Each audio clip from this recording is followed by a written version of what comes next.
Here we are at the 2018 Salon Privé. I bet most of you have never seen this car before, neither had I. It's a 1939 Steyr-Daimler-Puch Cabriolet. Let's take a quick walk around.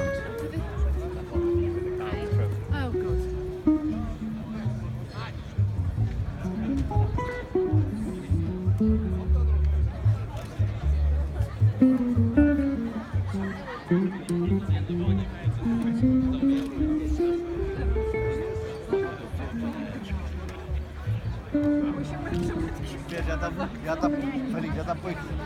As you can see, it's won a trophy, deservedly so.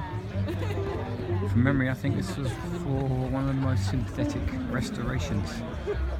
Beautiful car.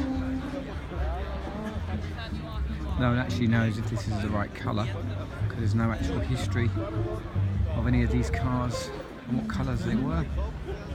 I assume you'll agree with me, it's absolutely stunning.